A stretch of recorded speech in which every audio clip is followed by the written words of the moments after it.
विद्यार्थियों नमस्कार। निष्ठा आरएस के ऑनलाइन प्लेटफॉर्म पर आपका हार्दिक स्वागत है।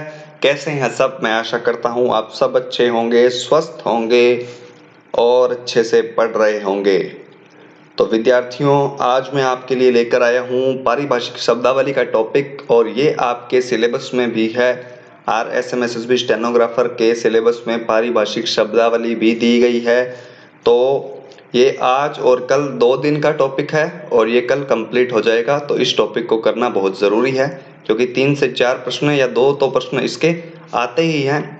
तो हमें कोई भी ऐसा टॉपिक तो छोड़ना ही नहीं है जिससे हमारे नंबर कटने के चांस हो, क्योंकि ये ऐसे टॉपिक्स होते हैं जो हमें पेपर में बहुत आगे तक ले जाते हैं और ये ऐसे टॉपिक है जो हमें बहुत पीछे तक ले जाते हैं अगर हम इन पर ध्यान ना दें तो चलिए स्टूडेंट्स, शुरू करते हैं पारिभाषिक शब्दावली। एब्रीविएशन होता है संक्षेपण या संक्षेप। इसके अंदर आपको इंग्लिश मीनिंग दिया जाएगा कि एबिलिटी का जो मीनिंग है वो क्या है और नीचे 4 ऑप्शन दिए जाएंगे हिंदी में, या फिर हिंदी वर्ड दिया होगा जैसे कि योग्यता और नीचे आपको इंग्लिश में 4 ऑप्शन मिल जाएंगे। मतलब कि दोनों तरीके से आपको याद करना है। एबिलिटी योग्यता, एबनॉर्मल असाधारण, एबोलिशन उन्मूलन या समाप्ति, एबोलिशन ऑफ प्रिविलेज विशेषाधिकारों की समाप्ति। अबव पर औसत में ऊंचा, अबव सीटेड उपयुक्त होता है उपयुक्त, और एब्रिजमेंट का मतलब होता है संक्षेपण या संक्षेप, और एब्रोगेट होता है निराकरण करना। एब्सेंस होता है अनुपस्थिति, एब्सेंटी स्टेटमेंट होता है अनुपस्थिति विवरण, एब्यूज होता है दुरुपयोग, और एकेडमिक होता है शैक्षिक या शैक्षणिक। स्टूडेंट्स, इस टॉपिक में मैंने आपको बताया था कि वोकैब के टॉपिक ऐसे होते हैं जिनमें समझाने वाली चीजें नहीं होती है। ये क्लासेस मैं इसीलिए लेकर आता हूं ताकि आप इन क्लासेस को जब बार बार देखेंगे तो आपको याद हो जाएगा साथ साथ में। तो इन्हें याद करना है साथ साथ में, और जितनी बार आप इसको पढ़ोगे, बार बार पढ़ने से ये याद होंगे। रट्टा मारने की कोशिश ना करें, इसके बजाय आप इनको बार बार पढ़ें।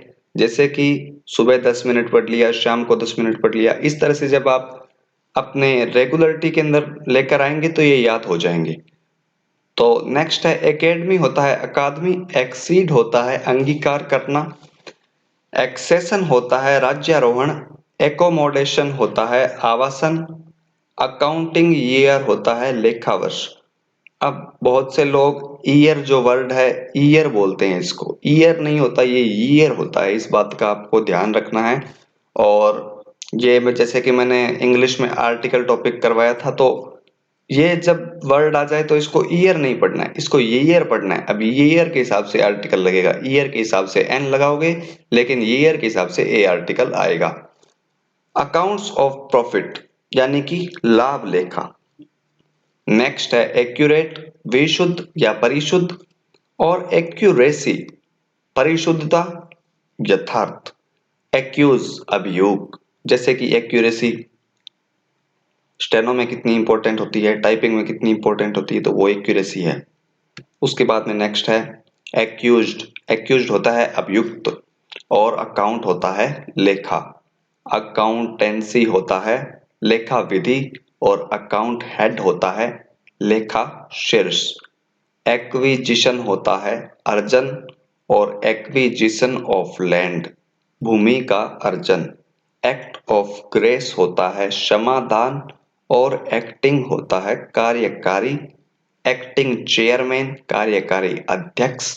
एक्टिव सक्रिय, एक्टिव सर्विस सक्रिय सेवा। एक्शन कार्यवाही या कार्य। एक्चुअल कॉस्ट वास्तविक वास्तविक परिव्यय। एडिशनल कलेक्टर अपर कलेक्टर। एडजोर्नमेंट स्थगन। एडमिनिस्ट्रेशन प्रबंध प्रशासन। उसके बाद में नेक्स्ट है एडमिनिस्ट्रेशन ऑफ अप्रूवल, इसका मतलब होता है प्रशासनिक अनुमोदन।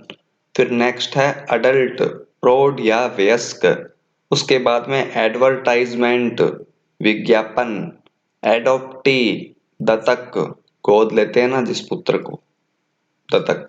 उसके बाद में है एडवर्स पार्टी, प्रतिपक्षी।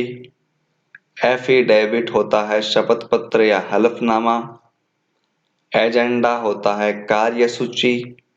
एजेंट होता है अभिकर्ता। एग्रेरियन होता है कृषि भूमि संबंधी।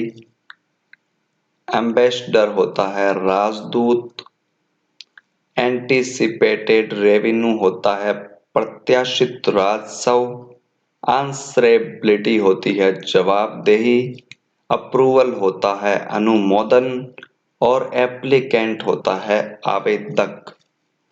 उसके बाद में ये सारे के सारे जो मैं करवा रहा हूँ सारे ही इम्पोर्टेंट है, इनके अंदर किसी तरह का कोई बताने की जरूरत ही नहीं है, सारा पढ़ना है आपको। ये जितना मैं क्लास वैसे भी मेरी छोटी होती है तो बहुत इंपॉर्टेंट चीजें ही आपके लिए लेके आते हैं, तो इन्हें अच्छे से करना है।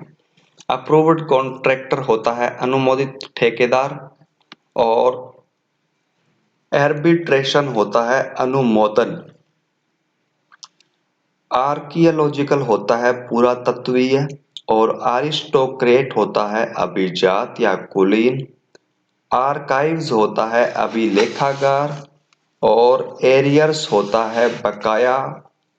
एज फॉलोज होता है निम्नलिखित। असम्पशन ऑफ चार्ज होता है भार ग्रहण। और ऑडिट होता है लेखा परीक्षा। ऑथोरिटी होता है अधिकार। ऑथेंटिक होता है प्रमाणिक। ऑथोराइज प्राधिकार देना। ऑटोनोमस होता है स्वायत्त। अवॉइड होता है वर्जन करना। बैकवर्ड क्लासेस होता है पिछड़े वर्ग। और बैन होता है प्रतिबंध या रोक। उसके बाद में नेक्स्ट पे चलेंगे। बेल होती है जमानत। बैलेंस होता है शेष या बाकी। बैरिस्टर होता है विधिवक्ता। बिक्वेस्ट होता है वसीयत।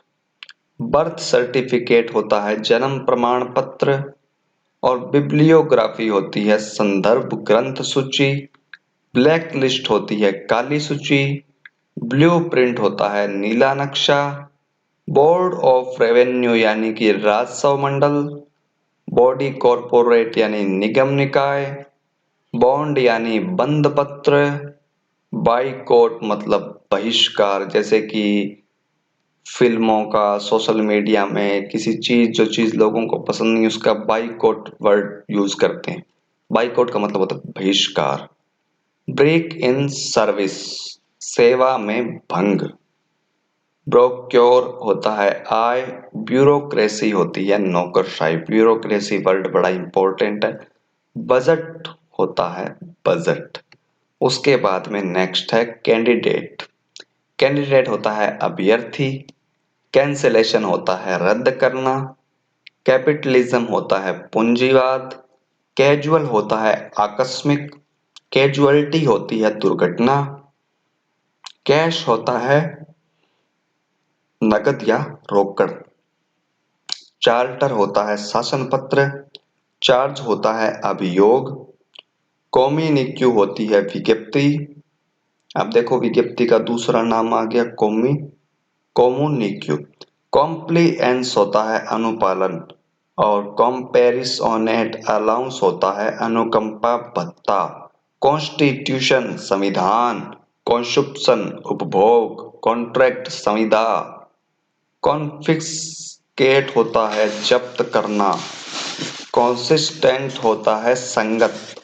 एक तो स्टूडेंट्स सिलेबस है उसको अपने रूम में चिपका के रखें और उसी हिसाब से जो है अपनी तैयारी करें, क्योंकि सिलेबस आपको याद होना बहुत ज़रूरी है। अगर आपको सिलेबस याद नहीं है तो मैं ये मानता हूँ कि आपकी जो तैयारी है वो ढंग से हो नहीं रही, क्योंकि सिलेबस एक तरह से प्लान का काम करता है विद्यार्थी के जीवन में। अगर आपको सिलेबस याद है तो आपकी 40% तैयारी वहीं कंप्लीट हो जाती है। क्योंकि आपके माइंड में आपको पता है कि कौन-कौन से टॉपिक हैं और मैंने कौन-कौन से टॉपिक कर लिए। इसलिए सिलेबस का एक बहुत बड़ा रोल है और इसे अपने रूम में चिपका के रखें, चाहे अपने पास रखें, सुबह-शाम सिलेबस को रीड ज़रूर करें। कंसिस्टेंस होता है संगत और कॉन्ट्रैक्ट सर्विस होता है संविदा सेवा। कॉन्ट्राबैंड होती है निषिद्ध, कॉपी होती है नकल या प्रतिलिपि। कॉरपोरेशन होता है निगम और काउंटर सिग्नेचर होता है प्रति हस्ताक्षर। क्रेडिट नोट होता है जमा पत्र। क्राइम होता है अपराध। फिर है क्रिमिनल ऑफेंस दंडनीय अपराध। क्रॉस रेफरेंस होता है प्रति निर्देश। कल्टीवेशन होती है खेती। करेंसी होती है मुद्रा। कस्टम्स होता है सीमा शुल्क। कस्टम्स ड्यूटी सीमा शुल्क।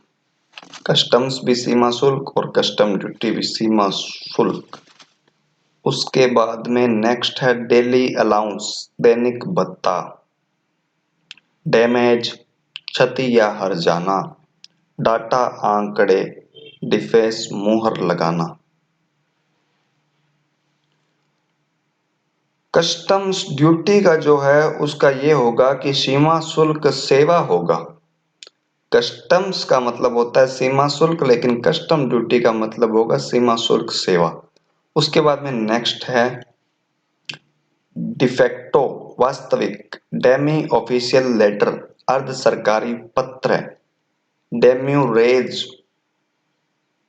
विलंब शुल्क। डिग्निटरी उच्च पदाधिकारी। डिप्लोमा उपाधि पत्र। डायरेक्टिव निर्देशात्मक निर्देश। डायरेक्टरी निर्देशिका। डिस्चार्ज सेवा मुक्त। डिसमिस बर्खास्त करना। डिस्पोजल निपटाना। डिस्प्लेस्ड विस्थापित। और ड्राइविंग ऑफिसर आहरण अधिकारी। ड्यू डेट नियत तिथि। ड्यूज देय राशि। अर्ली एक्शन शीघ्र कार्यवाही। अर्नेस्ट मनी अग्रिम धन। अर्न्ड लीव अर्जित अवकाश। इलेक्शन निर्वाचन। फिर नेक्स्ट है इलेक्शन निर्वाचन। एलिजिबल पात्र। एम्प्लॉयमेंट नियोजन रोजगार। इनकेशमेंट भुनाना। इवेल्युएशन मूल्यांकन। एविक्शन बेदखली। एविडेंस साक्ष्य गवाही। एक्साइज उत्पाद शुल्क। और एक्सचेंज विनिमय केंद्र। एक्स ऑफिसियो पदेन। एक्सपेडिट शीघ्र कार्यवाही करना। एक्सपायर समाप्त होना। फेस वैल्यू अंकित मूल्य। पिक्सिमिली अनुलिपि। फेमिन अकाल। फ्यूडलिज्म सामंत तंत्र। तो स्टूडेंट्स आज की क्लास हमारी कंप्लीट होती है। कल हम पार्ट 2 के साथ में इस क्लास को इस टॉपिक को पूरा कर देंगे। उसके बाद में कौन सा टॉपिक करें उसके लिए आप थोड़ा सा कमेंट में ज़रूर बताएं कि कौन सा टॉपिक अब लेकर आएं। और अच्छे से पढ़ें, अच्छे से जो है तैयारी करें, स्वस्थ रहें, स्वास्थ्य का ध्यान रखें। सुप्रभात, आपका दिन शुभ रहे। वीडियो अच्छी लगी हो तो लाइक करें, शेयर करें, सब्सक्राइब करें। चैनल पर नए हैं तो मिलते हैं इसी के पार्ट 2 के साथ। तब तक के लिए आप सबको नमस्कार, सुप्रभात, राम राम।